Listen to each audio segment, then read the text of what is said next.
ई जानकी नाथ सहाय करे, जब कौन बिगाड़ करे नर तेरो।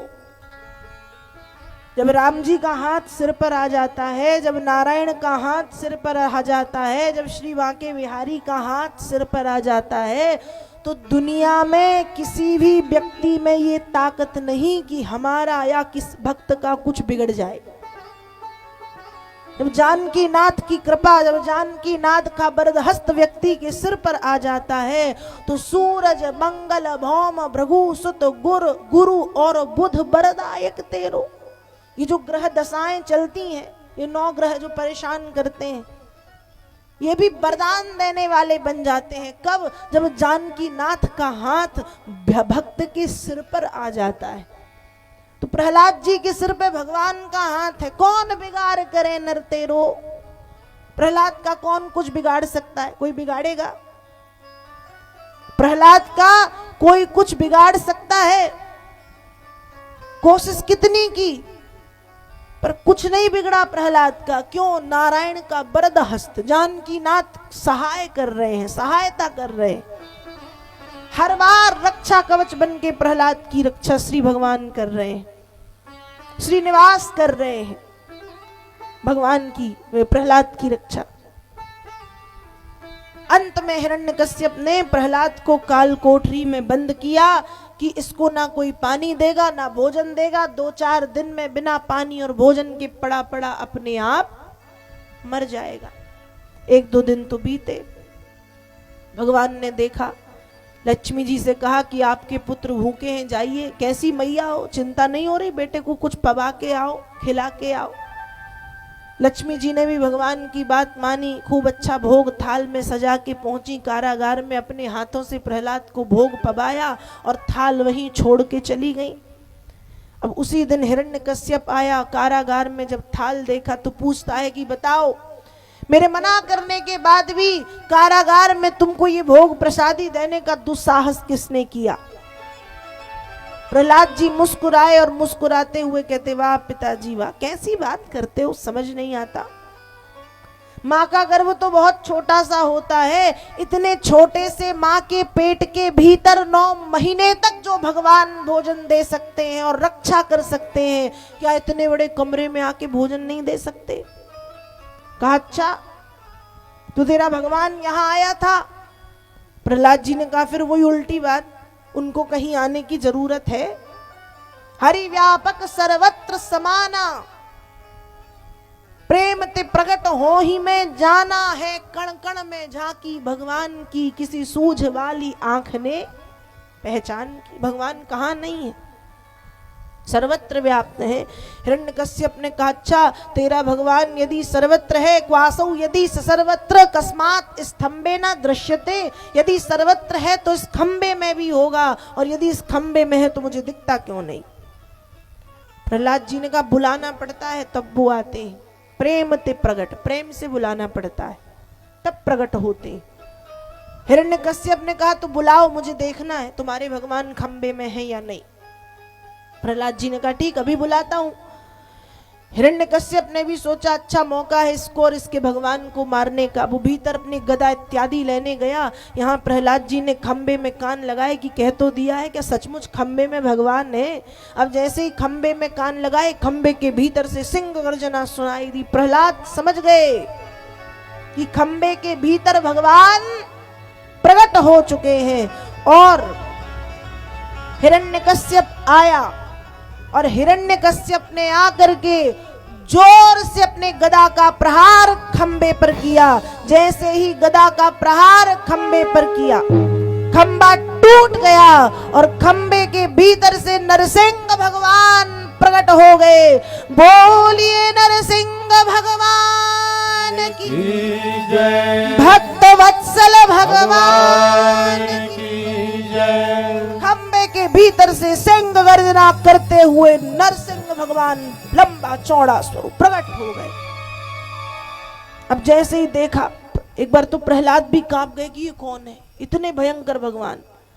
और हिरण्यकश्यप तो डर ही गया कि ये नारायण, अब तक नारायण का सुंदर रूप देखा है, ये नारायण कैसा। कांपने लगा। पर फिर अपने आप को भीतर से कि मुझे तो वरदान है। भगवान से कहता, अरे तुम क्या मारोगे मुझे, मुझे वरदान है, दिन में मरूंगा न रात में। भगवान ने कहा तो थोड़ा सा खिड़की से बाहर झांक, दिन है या रात। हिरण्यकश्यप ने जब बाहर देखा तो न दिन था न रात थी, शाम का समय था, गोधूली वेला। इसलिए कहते हैं कि जो शाम का समय है, गोधूली वेला का समय जिसको कहा जाता है 6 से 7 बजे के बीच का समय, इस समय में आहारम मैथुनम निद्राम स्वाध्यायश्च विशेषता, ये 4 कार्य नहीं करने चाहिए। खाने नहीं बैठो, सो मत जाओ, पढ़ाई लिखाई छोड़ दो और वासनाओं में लिप्त मत हो। क्यों? क्योंकि ये वही समय है शाम का जब श्री हरि नारायण प्रकट हुए थे और हिरण्यकश्यप का वध किया था। इसलिए शाम के समय हम क्या करते हैं? दिया जलाते हैं, आरती करते हैं, भगवान का नाम भले 5 मिनट लें, 2 मिनट लें, पर करते हैं। तो न दिन न रात, शाम का समय। कहता है अस्त्र से मरूंगा न शस्त्र से। भगवान भी बोले ना अस्त्र है ना शस्त्र, देख अपने नाखूनों से तुझे मारूंगा। मनुष्य से मरूंगा ना देवता से। भगवान ने कहा मनुष्य हूं ना देवता। पृथ्वी पर मरूंगा ना आकाश में। भगवान ने भी पकड़ा और अपनी जंघा पर लिटाया तो लटक गया भगवान की जंघा पर, न पृथ्वी है ना आकाश। कहता है वर्ष के 12 महीने में किसी भी माह में मेरी मृत्यु नहीं होगी। भगवान ने कहा जानता हूं, इसलिए तुमको मारने के लिए मैंने 13वां महीना बनाया है, मलमास, जिसको कहते हैं पुरुषोत्तम मास।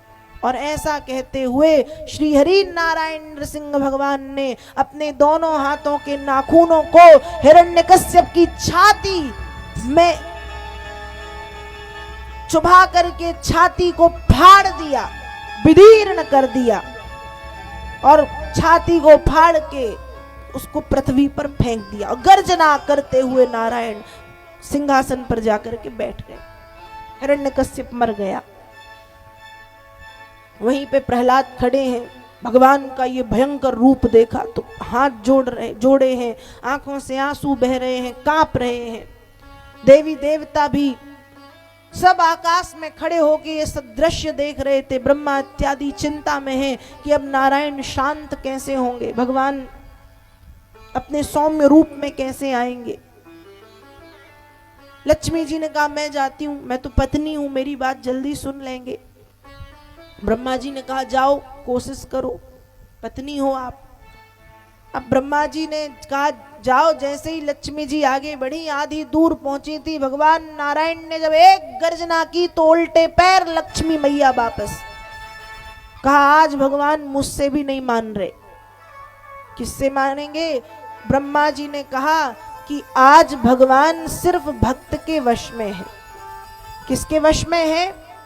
भक्त के, प्रहलाद के। किसके वश में है?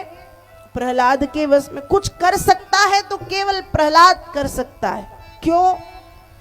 भक्त बिना ये कुछ भी नहीं है, भक्त बिना ये कुछ भी नहीं है।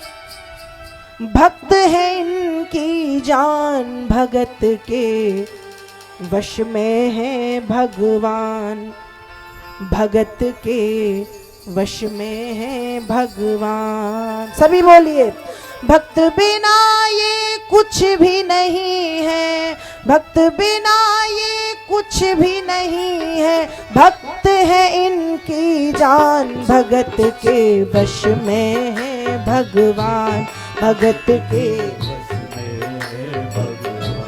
भगत के वश में है भगवान, भगत के भगत के वश में है भगवान, भगत के वश में।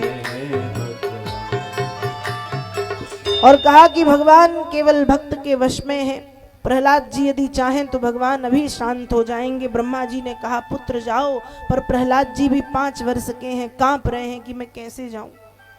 ब्रह्मा जी ने जब कहा तो प्रहलाद जी गए भगवान के सामने, हाथ जोड़ के खड़े हैं, आंखों से आंसू बह रहे हैं। भगवान ने जैसे ही प्रहलाद जी को देखा, तुरंत भगवान ने गर्जना करना बंद किया, दोनों हाथों से प्रहलाद जी को उठा के अपनी गोद में बिठाया और अपने हाथों को प्रहलाद जी के सिर पर फेरने लगे, अपनी जीभ से प्रहलाद के गालों को चाटने लगे। जैसे बच्चा जब खेल कूद के बाहर से आता है तो माता पिता की गोद में बैठ जाता है, तो माता पिता भी उसको चूमने लगते, उसके सिर पे हाथ फेरने लगते। वैसे ही भगवान ने गोद में बिठाया, सिर पे हाथ फेरा। अब सिंह के रूप में चूम नहीं सकते, इसलिए जीभ से प्रहलाद जी के गालों को भगवान ने चाटना शुरू किया, मानो एक पिता अपने पुत्र से लाड़ कर रहे, दुलार कर रहे। और इस तरह से खूब दुलार किया। अंत में सौम्य स्वरूप का दर्शन कराया, प्रहलाद जी से पूछा कि बताओ वत्स तुम्हें क्या चाहिए।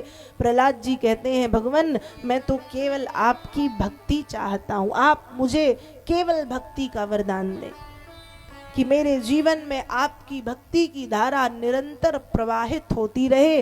भक्ति का वरदान देकर के भगवान वहां से अंतर्धान हुए।